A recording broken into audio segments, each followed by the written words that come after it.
Nah, baik teman-teman. Nah, apa itu MODI? Tadi kita di awal sudah bilang bahwa MODI itu kepanjangannya adalah Modified Distribution, artinya bahwa kita memodifikasi distribusi yang sudah dibuat gitu ya.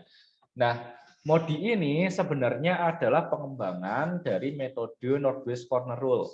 Ya, makanya nanti kita akan melihat apa perbedaan antara kita menyelesaikan model transportasi dengan menggunakan metode Northwest Corner Rule atau dengan metode MODI. Ya. Jadi kita akan lihat perbedaannya bagaimana, kemudian langkah-langkahnya seperti apa, itu kita akan lihat di sana.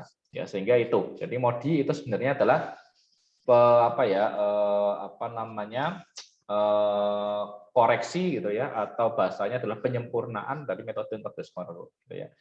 Nah, ada beberapa formulasi yang harus teman-teman pahami gitu ya. Kalau di MODI, maka formulasi ini yang teman-teman lihat di layar, ini adalah formulasi yang lazim teman-teman harus kuasai gitu ya. Harus teman-teman pahami untuk menyelesaikan metode MODI, di mana formulasinya adalah RI ditambah KJ sama dengan CIJ. R itu dari singkatan row. Ya, row itu baris. Jadi baris ke I ditambah K itu kolom, ya kolom ke J sama dengan C itu cost gitu ya. Cost atau biaya dari I ke J atau biaya dari sumber ke tujuan. Ya, jadi kemarin kita belajar di Northwest Corner Rule bahwa ada sumber, ada tujuan. Gitu ya. Jadi sumbernya itu nanti di row, gitu ya, di baris, kemudian tujuannya ada di kolom. Ya, jadi ini adalah formulasi dasar yang harus adik-adik ketahui. Nah, kemudian bagaimana langkah-langkahnya kalau kita menggunakan MODI, Pak? Jadi langkah-langkahnya ada dua secara umum, ya, secara general, walaupun nanti ada langkah-langkah tambahan di belakang. Ya. Yang pertama, istilah tabel pertama dari sudut kiri atas ke kanan bawah. Jadi kita akan selalu mengisi tabel pertama itu dari sudut kiri atas ke kanan bawah. Jadi masih sama metodenya, jadi menggunakan metodenya Northwest Corner Rule. Ya, jadi teman-teman kalau memakai MODI, maka harus terlebih dahulu menggunakan metode Northwest Corner Rule. Gitu ya. Jadi harus menggunakan NW Corner dulu, baru teman-teman bisa menyelesaikan MODI. Mengapa? Karena tadi langkah nomor 1, dia menggunakan metode di mana tabel itu harus diisi dulu dari sudut kiri atas ke kanan bawah. Gitu ya. Kemudian yang nomor 2, teman-teman harus menentukan berapa nilai baris dan nilai kolomnya. Dengan cara apa? Ya. Yang pertama, baris pertama selalu diberi nilai 0. Ya. Jadi baris pertama jangan sampai kebalik, baris itu yang horizontal gitu ya, kolom itu yang vertikal. Ya. Jadi baris pertama itu selalu diberi nilai 0. Kemudian nilai baris yang lainnya dan nilai semua kolom lainnya itu ditentukan berdasarkan rumus RI ditambah KJ sama dengan CIJ. Ya. Jadi rumusnya seperti itu. Contohnya bagaimana, Pak? Contoh di sini teman-teman bisa melihat di kolom yang sebelah kiri gitu ya, di mana nilai baris W ya, kalau kita kemarin pakai metode Northwest Corner Rule ada sumbernya ada 3 ya, W, H, P ya, kemudian tujuannya ada 3 juga, A, B, C tujuannya gitu ya. Nah, baris pertama kan baris W, sehingga RW itu selalu kita kasih nilai 0. Mengapa RW-nya 0? Karena tadi dia baris pertama selalu diberi nilai 0 ya, sehingga RW-nya di sini 0. Nah, kemudian apa yang bisa kita cari? Kita bisa cari kolom A. Kenapa kolom A? Karena kita punya 2 ya yang diketahui, yaitu RW sama CWA, sehingga kita bisa cari KA-nya gitu ya. RW-nya kita ketahui, KA-nya yang kita cari, CWA-nya sudah diketahui. Sehingga RW ditambah KA sama dengan CWA, sehingga RW-nya 0, KA-nya kita cari, CWA-nya 20, sehingga ketemu nilai kolom A-nya nanti adalah 20 gitu ya. Yang lain juga sama, RWKB itu juga kita cari KB-nya, kemudian kita cari RH-nya, kita cari RP-nya, kita cari KC-nya. Jadi istilahnya kita cari dulu semua nilai baris dan kolomnya. Ya, inti dari ini adalah kita harus mencari semua nilai baris dan kolomnya. Ya. Nanti kita praktekkan maksudnya apa sih, gitu ya, mencari nilai baris sama nilai kolom. Nah, contohnya ini, gitu ya. Contohnya ini. Ingat, kita harus mengisi kolom ini ya, kolom-kolom yang kosong ini dengan metode Northwest Corner Rule dulu, yaitu dari sudut kiri atas ke kanan bawah, gitu ya. Sehingga kita harus selesaikan dulu dengan metode Northwest Corner Rule. Ya, kebetulan kemarin kita sudah menghitung, gitu ya. Ini adalah penyelesaian yang sudah kita temukan dengan menggunakan metode Northwest Corner Rule, gitu ya, atau aturan Northwest Corner, gitu ya. Jadi ini adalah angka-angkanya. Jadi saya tidak perlu jelaskan lagi dari mana 50, dari mana 40, dari mana 60 dan seterusnya. Gitu ya. Nah, Setelah ini selesai, ya, setelah ini selesai, maka kita harus cari dulu nilai baris, ini baris ya, baris W, H, P, dan juga nilai kolomnya, kolom A, B, C. Ya, kita harus cari dulu berapa nilai barisnya, berapa nilai kolomnya. Bagaimana caranya? Caranya mudah saja. Ya. Yang pertama, baris pertama selalu kita beri nilai 0. Ya. Setelah itu nanti kita cari nilai baris sama kolom lainnya dengan menggunakan rumus ini. RI ditambah KJ sama dengan CIJ. Ya. Nah, untuk mencari ini, ya, mencari kolom sama baris ini, teman-teman harus memperhatikan ini aja, ya, harus memperhatikan rute, ya, atau jalur yang sudah dibentuk dari metode northwest corner. Ya. Maksudnya apa, Pak? Maksudnya ini di sini ada 50, ya, ada isinya, ya. Ini ada isinya, ini ada isinya, ini nggak ada isinya, ini nggak ada isinya, ini nggak ada isinya, ini nggak ada isinya. Ya. Jadi kita perhatikan saja kolom yang ada isinya, ya, atau kotak yang ada isinya, gitu ya. Nah, di sini ada isinya adalah ini ya, apa namanya, kolom sini ya, atau bahasanya adalah C-nya adalah kos di sini adalah kos WA, atau biaya dari W ke A. Sehingga kita sudah tahu nilai W-nya. Ya, kalau kita sudah tahu nilai W-nya, otomatis kita bisa cari kolom A-nya. Dengan rumus apa? Dengan rumus ini, RI ditambah KJ ditambah CIJ. Gitu ya. Sehingga bagaimana nilainya, Pak? Ya, nilainya tinggal ini rumusnya. RW-nya adalah 0, ya, KA-nya kita cari, CWA-nya 20, ya, 20 di sini. Sehingga kita ketemu nilai KA-nya adalah 20. Ya. Kalau KA-nya sudah ketemu 20, diapain Pak? Tulis saja di sini 20. Gitu ya. Nah, setelah itu, mana lagi ada isinya? Ada isinya ini. Ya. Pak, kenapa kita nggak ngisi yang C dulu, Pak? Nggak bisa, kita belum bisa ngisi yang C. Gitu ya. Kita nggak bisa ngisi C langsung, nggak bisa. Kenapa? Karena kita nggak tahu nilai P-nya berapa, kita nggak tahu nilai C-nya berapa, jadi kita nggak bisa mencari salah satu dari angka yang kosong ini, sehingga nyarinya harus bertahap, ya, bertahap dari awal sampai akhir. Ya. Nah, kita sudah dapat nilai ini, kita sudah dapat nilai di A, ya, sehingga kita bisa cari nilai B, gitu ya, dengan rumus yang sama, ya, yaitu RW ditambah KB sama dengan CWB, sehingga ketemunya KB-nya 5. Ya. Ditulis saja di sini 5. Gitu ya. Nah, Pak, boleh nggak Pak kalau saya tulis menghitung B dulu Pak daripada A? Boleh, teman boleh ngitung B dulu. Ya, mengapa? Karena di sini ada nilainya. Ya sudah ada nilainya. Ya, baris pertama atau baris W kita sudah tahu nilainya 0, sehingga kita bisa ngitung B dulu boleh. Pak, kalau C dulu boleh nggak Pak? Ya boleh aja kalau mau ngitung C dulu, asalkan di C ini ada isinya. Ya. Tapi karena di sini di contoh soal ini tidak ada isinya di C, ya, maka dari itu kita nggak bisa ngitung C langsung, nggak bisa. Gitu ya. Kita nggak bisa ngitungnya C. Kita hanya bisa ngitungnya B dulu atau A dulu. Gitu ya. Gitu. Nanti sama aja hasilnya, pasti sama. Gitu ya. Nah, setelah kita tahu nilai A, B-nya, maka langkah berikutnya kita harus cari tahu nilai H-nya. Gitu ya. Kenapa H, Pak? Kenapa nilai H yang kita cari dulu, Pak? Kenapa kok nggak nilai C? Ya iya, kayak tadi alasannya, kalau kita cari nilai C, ya ini kan kosong, nggak bisa. Gitu ya. Kalau misalnya kita cari dulu nilai C ya, di sini kan kosong ya kan, kosong. Ya, ini kosong. Maka kita harus cari tahu dulu nilai H-nya. Kenapa nilai H, Pak? Karena di sini sudah ada isinya, ya. B-nya sudah ada isinya. Ya. B-nya sudah ada isinya sehingga kita bisa cari nilai H-nya. Rumusnya apa, Pak? Rumusnya sama, RH ditambah ini RH, row H ditambah kolom B sama dengan CHB. Ya, sehingga ketemu RH-nya itu nanti adalah 15. Ya, KK-nya kan 5, CHB-nya 20, ya. Sehingga kita pindah ruas ketemu RH-nya 5. Kita tulis di sini 5. Ya. Kemudian selanjutnya apa Pak? Kita bisa ngitung P dengan rumus yang sama. RP ditambah KB sama dengan CPB. Sehingga RP-nya kita cari tahu, KB-nya 5, CPB-nya adalah 10, gitu ya. Sehingga ketemulah RP-nya adalah 5. Kita tulis di sini. Ya. Kemudian baru kita bisa menghitung C. Ya.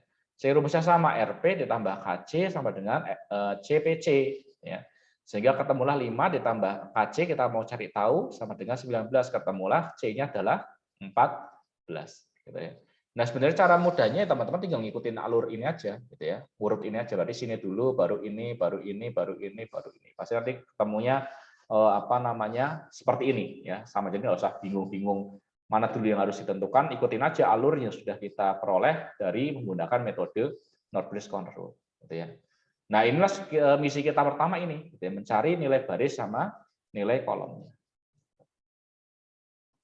Nah, setelah kita selesai mencari nilai baris dan nilai kolom, maka selanjutnya kita akan mencari yang namanya segi empat air atau segi empat kosong, teman-teman semuanya. Ya.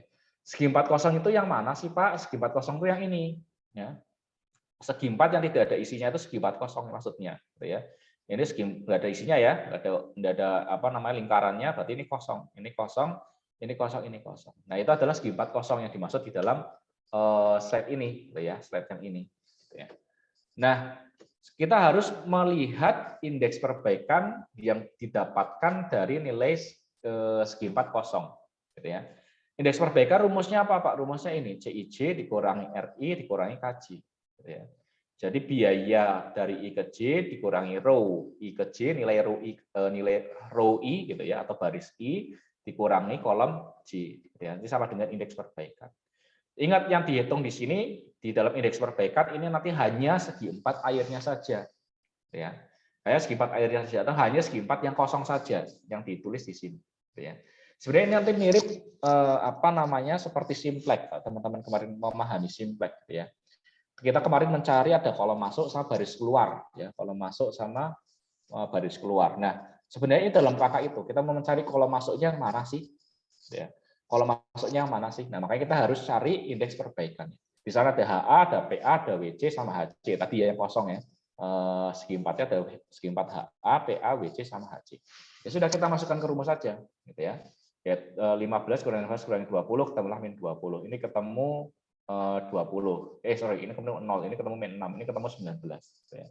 Nah, dari dari 4 indeks ini ya, dari 4 indeks perbaikan ini gitu ya.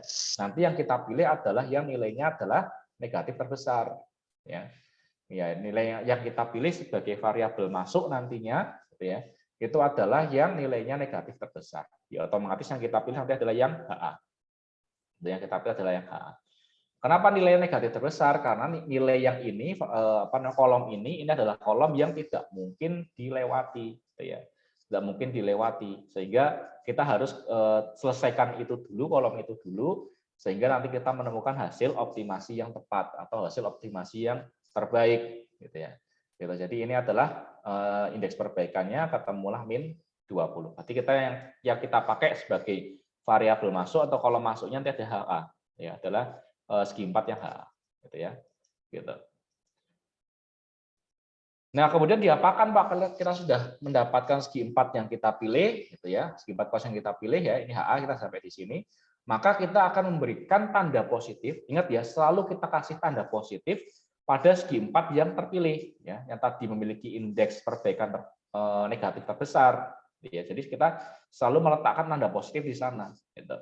Kemudian kita harus memilih satu segi 4 besar yang terdekat, yang mempunyai isi, ya, jadi harus terdekat dan juga punya isi, dan sebaris, ya, sebaris dari HA, otomatis HB yang satu baris, ya. Kemudian kita berikan tanda negatif. Kemudian yang berikutnya adalah pilihlah satu segi 4 besar yang terdekat, ya, yang punya isi dan sekolom, ya, yang satu kolom, ya, satu kolom di sini WA dan beri juga tanda negatif. Pilihlah satu segi 4 besar yang sebaris dan sekolom, kemudian berilah tanda positif, gitu ya. Yang sebaris dan sekolom dari segi 4 yang negatif, kemudian dikasih nilai positif. Ya. Kemudian kita pindahkan alokasi segi 4 besar yang bertanda negatif ke yang bertanda positif sebanyak isi terkecil. Ya, ingat, isi terkecil dari yang bertanda negatif. Ya. Pak, ini sebenarnya apa sih Pak? Tahap ini namanya adalah tahap untuk memperbaiki alokasi. Jadi kalau di dalam simplex kemarin kita pelajari, ini adalah proses iterasi namanya, ya. Proses iterasi. Jadi proses untuk mencapai titik optimum di simplex itu ya sama dengan ini, proses memperbaiki alokasi, gitu ya. Jadi sebenarnya sama, makanya tadi kita harus cari dulu variabel masuknya mana, gitu ya. Sehingga terpilih HA, kemudian baru kita perbaiki alokasinya atau kita lakukan iterasinya, gitu ya. Jadi ini dalam rangka untuk melakukan iterasi, gitu. Nah, setelah itu kita praktekkan saja, gitu ya. Nah, ini tadi kita sudah punya angka ini, ya. Kita sudah punya angka yang dari Northwest Corner Rule, ya. Kemudian kita sudah menghitung nilai baris, ya, nilai baris sama nilai kolomnya. Kemudian kita lihat, ya, segi 4 yang tadi nilainya adalah negatif terbesar, ya. Segi 40 kan ini atau ini gitu ya. Sehingga yang terpilih tadi adalah HA ya. Dia nilainya min 20. Min 20 dari mana sih Pak? Dari sini. Min 15 dikurang 15 dikurangi dikurangi 20 dikurangi 15 sehingga ketemulah hasilnya min 20 gitu ya. Sehingga kita pilih yang HA karena HA ini adalah nilainya negatif terbesar ya. Nilainya negatif terbesar. Nah, sehingga kita apakan? Ya, kita tadi berikan nilai positif di sini gitu ya. Nilai HA selalu bernilai positif atau yang indeks perbaikannya nilainya negatif terbesar itu selalu kita kasih nilai positif gitu ya. Ingat selalu kita kasih nilai positif. Kemudian cari yang sebaris ya, yang sebaris otomatis HB ya, yang sebaris dan berisi. Ya, ini ada isinya dan juga sebaris dari HA ya. Yang satu baris yang terdekat itu adalah HB. Sehingga kita kasih nilai negatif. Kemudian cari yang sekolom. Yang sekolom adalah yang atas ya, yaitu WA. Nah, kita kasih yang nilainya adalah negatif juga gitu ya. Kemudian yang sebaris sama sekolom dari yang negatif ya, yang sebaris sama sekolom dari yang negatif otomatis ini gitu ya. Kita kasih nilai positif ya. Atau rule of thumb-nya ya atau jalan cepatnya adalah ini selalu selang-seling adik-adik semuanya gitu ya. Selalu berselang-seling. Jadi positif di sini selalu positif. Jadi ke atas negatif, ke kanannya negatif positif, ke bawahnya dia negatif dan seterusnya. Ini positif negatif ininya gitu. Ya, selang-seling. Kalau ke kanan dulu boleh Mbak, sama aja. Kanan dulu negatif, positif, negatif sama aja hasilnya. Gitu ya, karena berputar karena dia tempatnya genap gitu ya. Ingat kita harus pilih yang tiga-tiganya ini ada angkanya adik-adik gitu ya. Yang terdekat dan berisi ya tadi ya. Syaratnya adalah yang terdekat sama yang berisi. Kalau misalnya sini nggak berisi bagaimana Pak? Misalnya ya. Misalnya nggak berisi gimana? Sorry. Misalnya di sini aja deh yang misalnya WB sama HB ya. Misalnya WB sama HB tidak ada isinya ya. Yang ada isinya di sini WC sama HC. Otomatis kita nanti ke sini arahnya. Ya, ke yang paling dekat gitu ya. Jadi yang terdekat dan berisi. Ingat syaratnya adalah yang terdekat dan berisi. Ini berisi dan terdekat otomatis ini sama sini gitu ya. Gitu. Nah, ini adalah tandanya plus min.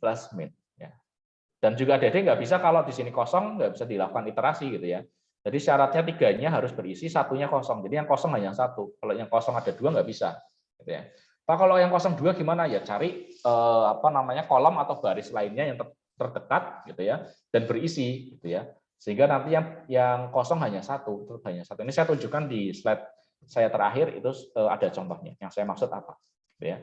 Gitu. Nah, di sini kita sudah ketemu ini. Maka kita lihat garisnya. Ya, ini garis sebenarnya hanya untuk menjelaskan aja sih. Jadi garisnya nanti digeser ke bawah, dari bawah digeser ke kanan, dari kanan digeser ke atas, dari atas digeser ke kiri. Ya. Pak kalau dibalik boleh nggak Pak? Boleh aja. Misalnya dari atas ini kita geser ke kanan dulu boleh, ke bawah dulu boleh, terus ke kiri boleh ya. Jadi sama aja ini nggak harus arahnya seperti ini ya. Diputar pun boleh sama aja. Ya. Nah. Kemudian bagaimana kita mulai iterasinya? Kita lihat di sini ada tanda negatif 2 kan. Ya. Nah kita pilih yang yang tandanya itu negatif, tetapi nilainya terkecil. Ya, maksudnya bagaimana Pak? Di sini dia negatif nilainya 50, ya kan? Di sini negatif nilainya 60, sehingga di antara 50 dan 60 yang paling kecil adalah 50, ya. Sehingga titik tolaknya nanti adalah yang dari 50, gitu ya. Atau angka yang kita pakai untuk proses iterasi ini adalah angka yang 50 gitu ya. Sehingga 50 kita coret gitu ya. Kemudian kita pindah ke bawah gitu ya. Ini positif berarti artinya 0 ditambah 50 gitu ya. Sehingga di sini ketemu 50. Kemudian ini kita coret kita ada negatif ya. Berarti 60 dikurangi 50 sehingga ketemulah 10. Kemudian ke atas ini dia positif berarti artinya 40 ditambah 50 sehingga ketemulah 90. Di sini 50 dikurangi 50 kan negatif ya, dikurangi 50 berarti 0 gitu ya. Sehingga ketemulah iterasi yang baru adalah seperti ini, adik-adik semuanya. Ya, di sini jadi kosong, tadinya ada ya, jadi ada isinya tapi karena sudah dikurangi jadi 0. Nah, yang masuklah di sini ya 50, 90, 10, 10, 40 gitu ya. Kalau kita hitung biaya transportasinya adalah 2260. Jadi kalau ada dibandingkan dengan yang Northwest Corner Rule, ini pasti lebih kecil angkanya. Maka lebih kecil. Ya, karena ini adalah sudah melalui proses modifikasi ya, melalui proses modifikasi. Ya, sehingga dia bisa lebih optimal dibandingkan dengan metode Northwest Corner. Gitu ya. Nah, pertanyaannya ini sudah selesai atau masih dilanjutkan lagi proses perbaikan alokasinya, gitu ya, atau proses iterasinya kita lanjutkan lagi atau tidak, gitu ya. Kalau kemarin di Simplex kita tahu bahwa proses iterasi berhenti saat nilai Z di dalam tabel Simplex ya memiliki nilai X1 sama X2-nya 0, kan begitu. Gitu ya. Nah, di sini itu sedikit berbeda. Kalau di sini yang dinilai 0 itu adalah yang segi 4 airnya atau segi 4 kosong ini sampai nilai indeks perubahannya gitu ya, atau indeks perbaikannya sampai indeks perbaikannya itu nilainya 0 semua gitu ya. Jadi proses iterasi ini akan terus berlanjut sampai kita temukan ya segi 4 air ini atau segi 4 yang kosong ini nilai indeks perbaikannya adalah 0. Jadi kalau ada yang belum 0 maka proses iterasi harus terus berlanjut. Kita cek aja ini sudah ada nilai kotak kosongnya ini masih ada nilainya negatif atau enggak, atau sudah 0 semua, kita cek aja ya. Pakai rumus yang tadi, rumus CIJ dikurangi RI ditambah KJ itu sama dengan indeks perbaikan. Berarti ini ya kita mulai dari sini dulu. Di sini 20, CWA-nya 20 dikurangi 20 ya, KJ-nya dikurangi RI-nya adalah 0. Berarti 20 dikurangi 20 dikurangi 20 dikurangi 0 adalah 0. Ya, ini sudah 0. Kemudian yang bawah sekarang yang CPA gitu ya. Di sini 25 dikurangi 20 dikurangi 5 0. Ya, di sini sudah 0 juga. Kemudian yang sini sekarang kita cek 8 dikurangi 14 dikurangi 0 ya. Berarti masih min 6 ya. Di sini masih ada min nih ya. Masih ada min, berarti sudah pasti ini kita akan lanjutkan lagi proses iterasinya atau proses perbaikan alokasinya kita lanjutkan lagi. Kita cek lagi sekarang yang bawah, dia negatif juga atau tidak? Kita cek ya. Di sini 10 dikurangi 14 dikurangi 15 ya. Sehingga ketemulah min 19. Ya, ada 2 min kan? Ada 2 min, ini sudah 0, ini sudah 0, ini min 6, ini min 9. Ya, min 19 ya, benar min 19 ya. Sehingga kita pilih yang nilainya negatif terbesar.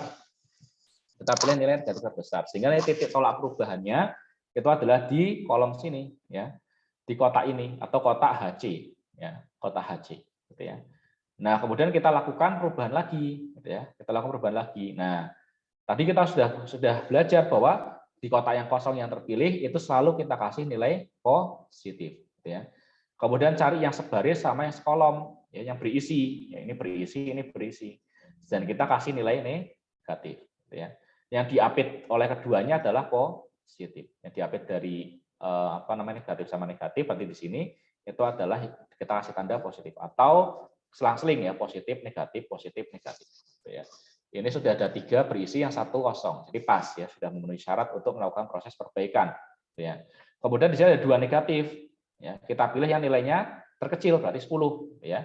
Nah, 10 inilah nilai yang nanti kita iterasikan ya.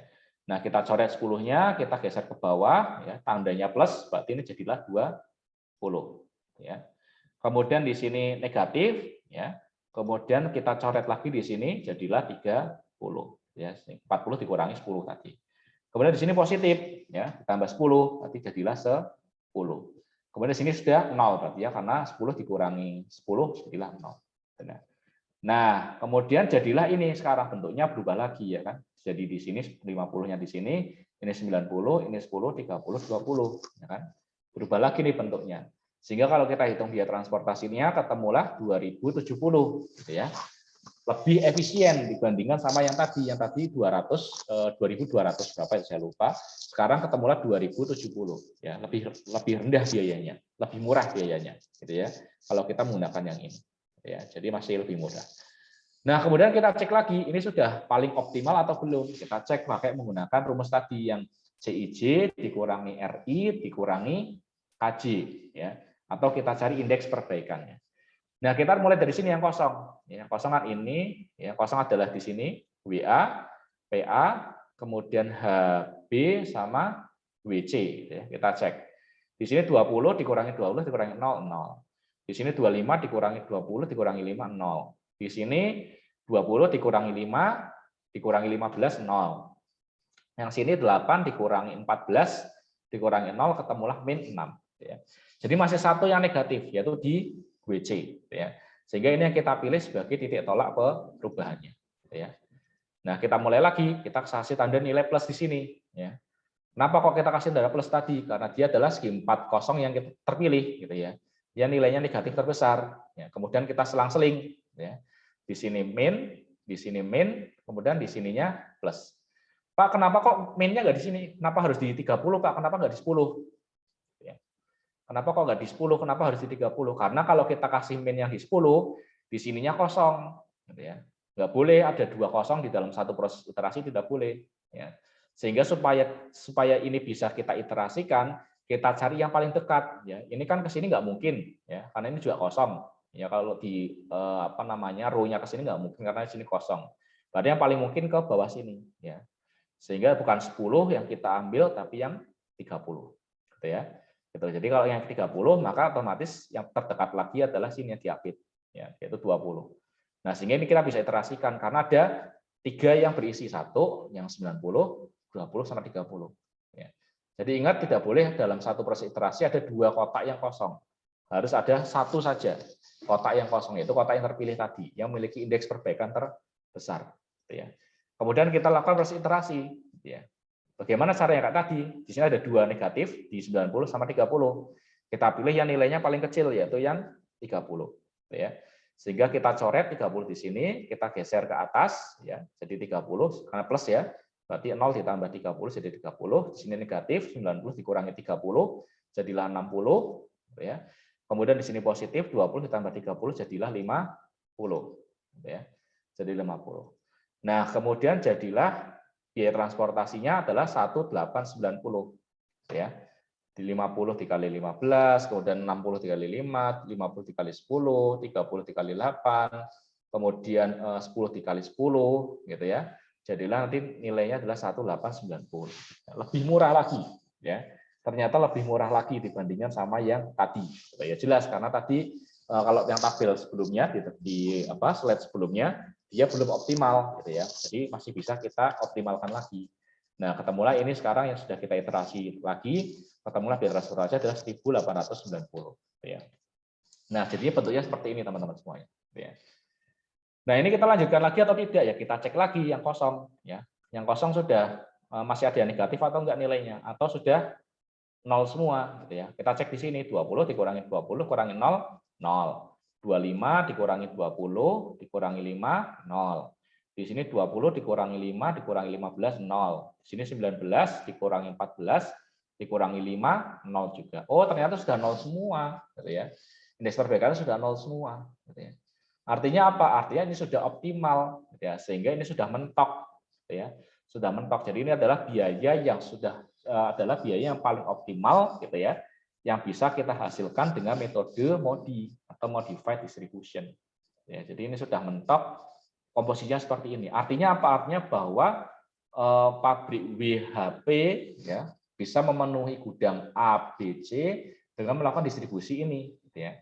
Yaitu pabrik W itu sebanyak 60 ya distorkan ke gudang B, kemudian dari pabrik W sebanyak 30 distorkan ke gudang C, gitu ya. Biayanya masing-masing 5 sama 8. Kemudian dari pabrik H gitu ya, dari pabrik H ini totalnya itu 50 gitu ya, dibawa ke gudang A. Kemudian dari pabrik H juga dibawa sebanyak 10 ke gudang C gitu ya. Kemudian pabrik B dibawa dari gudang ke gudang B sebanyak 50. Jadi ini adalah komposisinya seperti ini. Ya, komposisinya seperti ini. Nah, ini adalah berkaitan dengan metode MODI gitu ya, atau modified distribution. Jadi sekali lagi metode ini memodifikasi distribusi yang sudah dilakukan dengan metode Northwest Corner Rule. Artinya teman-teman kalau mau menggunakan metode MODI, terlebih dahulu teman-teman harus menyelesaikan dulu model transportasinya dengan metode Northwest Corner Rule. Ya, jadi dia 2 kali jalan bahasanya gitu ya. Jadi menggunakan NW Corner Rule dulu, kemudian baru dilanjutkan dengan metode MODI. Oke, mungkin itu teman-teman semuanya untuk materi hari ini. Saya stop share screen dulu ya, saya stop recording dulu. Nanti akan kita lanjutkan dengan sesi tanya jawab. Sebentar.